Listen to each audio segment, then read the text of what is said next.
Hello दोस्तों, स्वागत है आपका हमारे यूट्यूब चैनल पे।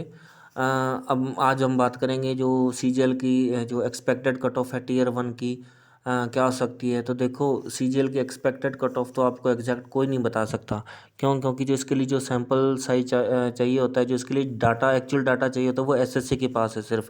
हाँ, लेकिन अगर हम सेफ स्कोर की बात करें तो वो हम अनुमान लगा सकते हैं भी कितना हो सकता है। तो देखो, जैसा कि वैकेंसी जो है पिछले साल की तुलना में बहुत ज़्यादा है। 37,000 से ज़्यादा वैकेंसीज हैं जो अब तक ऑफिशियली तो नहीं हुई हैं डिक्लेयर अभी तक। लेकिन क्योंकि सीजीडीए में जो वैकेंसीज बढ़ चुकी हैं, जीएसटी इंस्पेक्टर में वैकेंसीज ज़्यादा आ चुकी हैं, और भी कई डिपार्टमेंट जिनमें वैकेंसी बढ़ी हैं, ठीक है, एमईए में भी बढ़ी हैं। तो अगर हम सेफ स्कोर की बात करते हैं वैकेंसी को देखते हुए, तो वो अगर यूआर की बात करें तो वो 115 के आसपास हो सकता है, ठीक है। 115 वाले बच्चे सेफ़ हैं। और अगर ओबीसी की बात करते हैं तो वो 105 तक, और अगर एससी की बात करते हैं तो 95, और अगर एसटी स्टूडेंट्स की बात करते हैं वो 85 तक सेफ स्कोर उनका हो सकता है, ठीक है। और जिन बच्चों के भी इतने इतने नंबर बन रहे हैं वो आप ये मान के चलो कि आपका टीयर वन आसानी से क्वालिफाई हो जाएगा, ठीक है।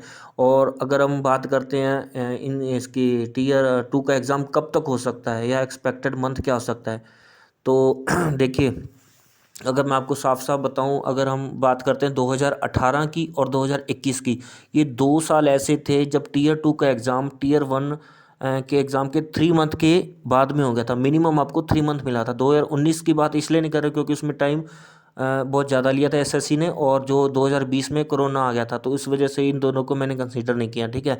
और जब हम नॉर्मल जो एग्ज़ाम हुआ था वो 2018 और 2021 में हुआ था, जिसमें आपको कम से कम 3 महीने मिले थे टीयर टू की तैयारी के लिए, ठीक है।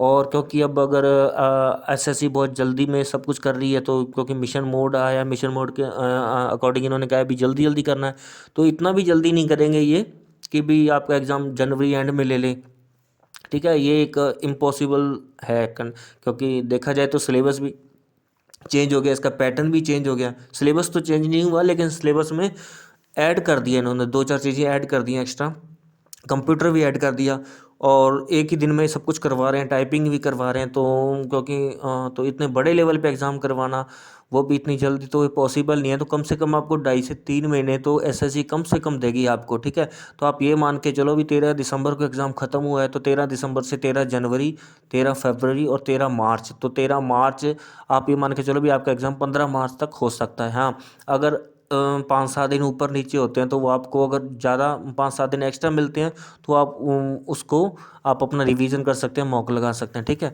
अब बात ये है, सबसे इम्पोर्टेंट बात, कि क्या हमें कोर्स बाय करना चाहिए कि नहीं करना चाहिए। तो देखो, जब जब एग्ज़ाम से जो टीयर टू का एग्ज़ाम होता था, जिसमें इंग्लिश में 200 क्वेश्चन आते थे और मैथ्स में 100 क्वेश्चन आते थे, तब क्या होता था कि जो भी मार्केट में टीचर हैं वो अपना कोर्स बेचते थे, ठीक है। मैं कोर्स के वो नहीं हूँ, मैं इसके खिलाफ नहीं हूँ, लेकिन बात ये कर रहा हूँ कि तब ये आपको 2-3 महीने सिर्फ मैथ्स की और इंग्लिश की कोचिंग करवाते थे, ठीक है।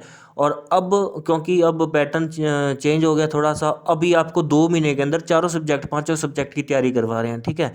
तो आप खुद सोचो कि ये पॉसिबल है। आप 2 घंटे कोचिंग करोगे, 3 घंटे कोचिंग करोगे, उसके बाद नोट्स रिवाइज करोगे, ठीक है। और सेल्फ स्टडी कब करोगे फिर? तो इसीलिए मेरी अगर आप सलाह माने तो आप ये ब्लंडर मत करो कि आप ज़्यादा से ज़्यादा सेल्फ स्टडी करो, ठीक है।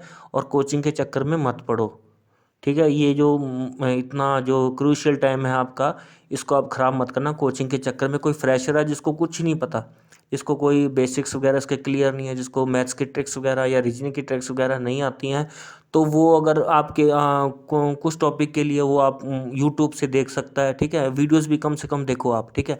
और अगर अगर बात करते हैं कि इसके लिए इंपॉर्टेंट बुक्स कौन कौन सी हो सकती हैं, तो देखो, मैथ्स के लिए तो आप पिनेकल की बुक को आँख बंद करके आप विश्वास कर सकते हो कि पिनेकल की बुक्स जो चैप्टर वाइज है या शिफ्ट वाइज है, आप कोई एक बुक बाय कर लो दोनों में से, उसकी प्रैक्टिस करो, ठीक है। उसमें और जो लेटेस्ट सारे टीसीएस के क्वेश्चंस हैं, तो आप उसकी प्रैक्टिस करो, ठीक है। और मैथ्स की होगी, इंग्लिश के लिए आप केडी कैंपस की बुक कर सकते हो, और रीजनिंग और जीके के लिए बेस्ट बुक कौन सी हो सकती है वो हमने हमारे चैनल पे उसका रिव्यू कर रखा है, दोनों बुक्स का। आप उसको देखो, डिटेल में रिव्यू कर रखा है। आपको अच्छा लगे तो वो बाय कर लेना, ठीक है। और पहले उसको बुक को आप देख लो आप अच्छी तरह कि वो आपके अच्छी है या नहीं, ठीक है। और अंत में ये कहना चाहूँगा कि क्योंकि पैटर्न चेंज हुआ है तो आप ज़्यादा से ज़्यादा मॉक लगाना, बस मॉक लगाना भूल मत जाना।